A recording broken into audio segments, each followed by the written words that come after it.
I can't tell if you're serious or not, said the driver. I won't know myself until I find out whether life is serious or not, said Trout. It's dangerous, I know, and it can hurt a lot. That doesn't necessarily mean it's serious, too. After Trout became famous, of course, one of the biggest mysteries about him was whether he was kidding or not. He told one persistent questioner that he always crossed his fingers when he was kidding. And please note, he went on, that when I gave you that priceless piece of information, my fingers were crossed.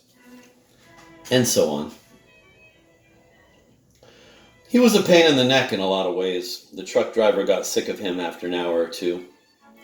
Trout used the silence to make up an anti-conversation story he called Gilgongo. Gilgongo was about a planet which was unpleasant because there was too much creation going on. The story began with a big party in honor of a man who had wiped out an entire species of darling little panda bears. He had devoted his life to this. Special plates were made for the party, and the guests got to take them home as souvenirs. There was a picture of a little bear on each one, and the date of the party. Underneath the picture was the word Gilgongo. In the language of the planet, that meant extinct. People were glad that the bears were Gilgongo, because there were too many species on the planet already, and new ones were coming into being almost every hour. There was no way anybody could prepare for the bewildering diversity of creatures and plants he was likely to encounter. The people were doing their best to cut down on the number of species so that life could be more predictable. But nature was too creative for them.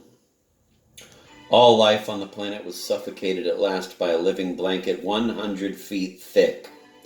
The blanket was composed of passenger pigeons and eagles and Bermuda erns and whooping cranes. At least it's olives, the driver said. What? Said Trout. Lots worse things we could be hauling than olives. Right, said Trout. He had forgotten that the main thing they were doing was moving 78,000 pounds of olives to Tulsa, Oklahoma. The driver talked about politics some. Trout couldn't tell one politician from another.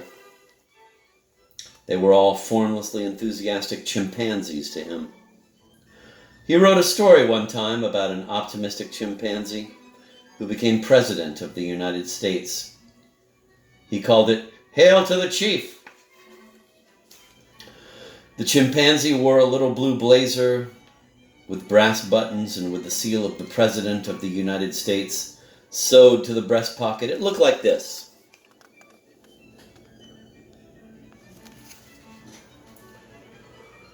Everywhere he went, bands would play Hail to the Chief. The chimpanzee loved it. He would bounce up and down. They stopped at a diner.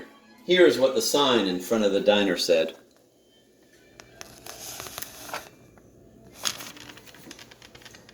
So they ate. Trout spotted an idiot who was eating too. The idiot was a white male adult in the care of a white female nurse.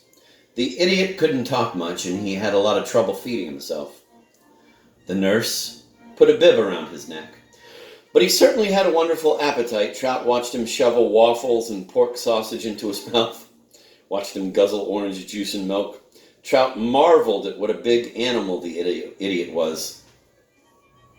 The idiot's happiness was fascinating, too, as he stoked himself with calories, which would get him through yet another day. Trout said this to himself, stoking up for another day. Excuse me, said the truck driver to Trout. I've got to take a leak.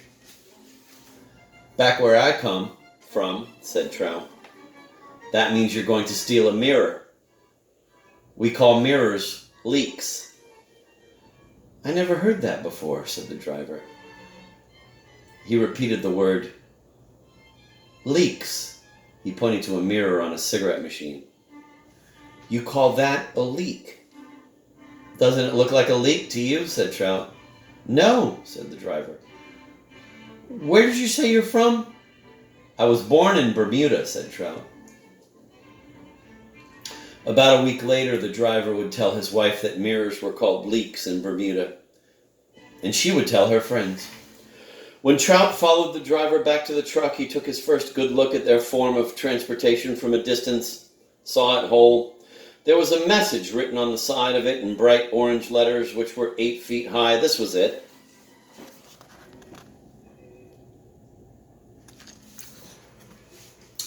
Trout wondered what a child who was just learning to read would make of a message like that. The child would suppose that the message was terrifically important, since somebody had gone to the trouble of writing it in letters so big. And then, pretending to be a child by the roadside, he read the message on the side of another truck. This was it.